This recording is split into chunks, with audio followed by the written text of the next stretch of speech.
Hello, everyone, and welcome to Prep 14. We're here today to talk to you about the visualization portion of Monroe's Motivated Secrets. And that's exactly why we're on this beach today. We decided that we'll take a day off work to show you what happens when you show your audience exactly what can happen when they put your solution into action. So that is the goal of your visualization, to really tell your audience, communicate to your audience what will happen when they put your solution into action. What will their life be like? How will their life be better? Or how will their life be worse? Absolutely.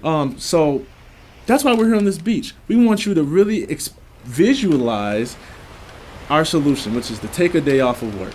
Absolutely. That would be beneficial to you. So when you take a day off of work, right now our visualization is that you can experience the sun rays, you can enjoy the fellowship with your brother, you can enjoy your water, and get a tan, because Lord knows I need one. You do need a tan, absolutely. I didn't want to say anything. You know, in the cold winter months sometimes, in the cold winter months in November, it can get pretty rough.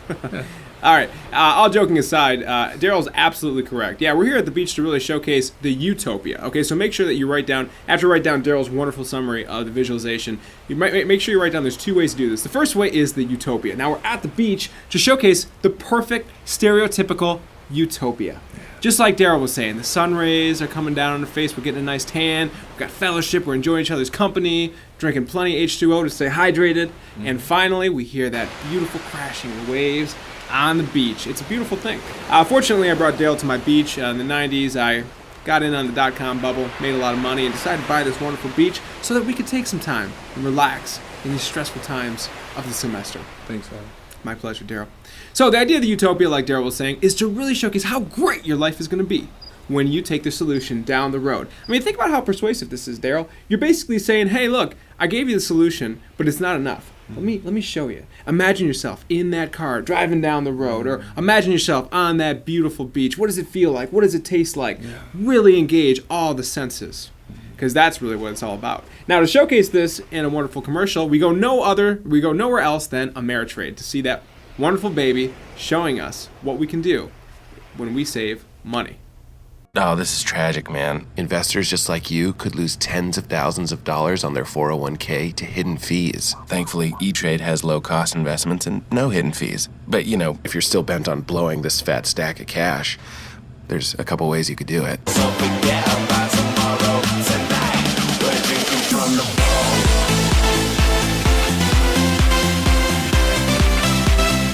Or just go to E-Trade and save it. Boom! We're drinking from the ball. All right, so I love that commercial, especially that part like, we're drinking from the floor. I like the H2O myself. Baby's hilarious, man. Yeah, no, baby's great.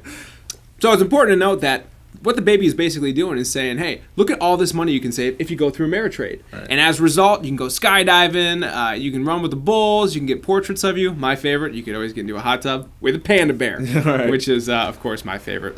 But when you think about that, think about just how stimulating that was, right? You can see yourself in that hot tub with that panda bear. You can see yourself running with the bulls. All this extra money you get to have fun with. Right. It's very, very persuasive, right? It's not enough to just say, come to Ameritrade and save money, but we got to show you how your life's going to be that much better. So that brings us to the dystopia. Right. So if the utopia shows us exactly all the good things that can happen when we put those solutions into action, the dystopia shows us all the bad things that can happen if we don't put the solution into action. Absolutely. Would you agree? I agree, but I couldn't have said that better myself. Very concise. So let's take a look at what happens when we don't necessarily get DirecTV and stick with cable. When you pay too much for cable, you feel dejected. When you feel dejected, you need some comfort. When you need some comfort, you make a surprise visit home. When you make a surprise visit home, you discover something new about your parents. When you discover something new about your parents, you speed off with tears in your eyes. And when you speed off with tears in your eyes, you drive into a pizzeria that makes great baked ziti. Don't drive into a pizzeria that makes great baked ziti. Get rid of cable and upgrade to DirecTV. Call 1-800-DirecTV. All right, so I love this commercial just simply because it takes the dystopia 3 steps too far. Right. It really shows you what happens when, in this case, you don't buy DirecTV. You get angry. You're walking on your parents. You see something that you don't want to see. Next thing you know, you're driving into a place that makes great big ziti. Speaking of which, do you have a service down here? Man, we're on the beach. And I'm Man, tanning. how are we going to order the big ziti? All right, that's all right. We'll just hydrate more in water. It's going to be okay. Yeah. But the dystopia is really important. You want to make sure you say, fine, don't take my solution. Here's what your life is going to look like. And that's when you paint the terrible things that are going to happen. Just like right now, you see the storm coming. See how this beautiful beach turned into a stormy place? No one's going to want to come here. No one's going to want to take a day off on the beach if you say, look how terrible it's going to look. It's terrible. All right, let's go back to the beach scene. I don't like this, man. All right, thank you. I appreciate that. But just want to make a point. So make sure you understand the visualization is all about what comes after the solution. Show them, engage all the senses in what their life is going to look like when they take your solution. Yeah, and you can do that through utopia or dystopia. Absolutely. So make sure you understand that part and make sure you write that down. That's important. All right. So finally, we get to the last part of Monroe's motivated sequence, which is the call to action. Action, Daryl. You got this one. Yes, call to action. It's what do you want your audience to do right now? How are they gonna go about taking steps towards your solutions? You need to offer that up to them. Wouldn't you agree? Absolutely.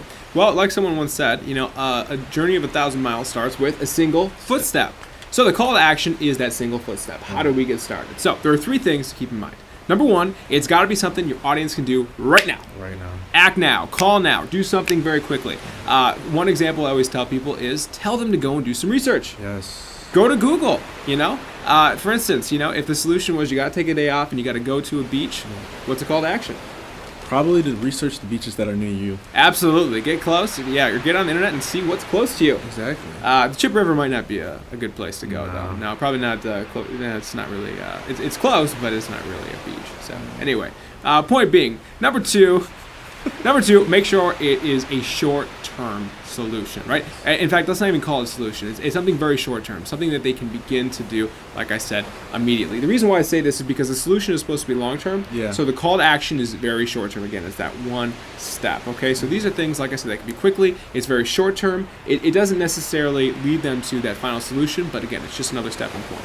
Okay? And then last but not least, please make sure your call to action is not the same as the solution. Yes. Remember, your solution is going to be long-term, and your call to action is going to be short-term. Absolutely. So make sure the call to action is much different. And again, if you get confused, just be thinking about what are some things your audience can do to begin to work up to that solution.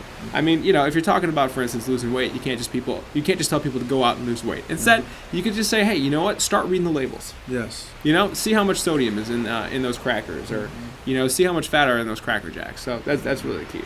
Yeah, because the problem is sometimes we try to, and we offer the long-term solutions. We think that's just enough. But the call to action is really those short-term steps of how I can start taking steps towards the long-term goal. Absolutely. Definitely. Well said, Daryl. I appreciate that. Well, look, I don't know about you, but I want to enjoy the rest of this beautiful beach because I tell you what, this is living the life. This is the. What are you guys doing? This is private property. I'm calling the cops. Oh crap! Daryl, we gotta go. We gotta get out of here. Come on, Daryl. Oh man, sorry, Daryl. I shouldn't have lied to you, man. I actually didn't own that beach. So it's your fault that Yeah, we're it's sitting my right fault. here right now? Yeah, it's my fault. But hey, we got one phone call. So what do you say we order that baked ziti? Really? All right, that's fine. Let's get out of here before we do anything stupid. Oh my God.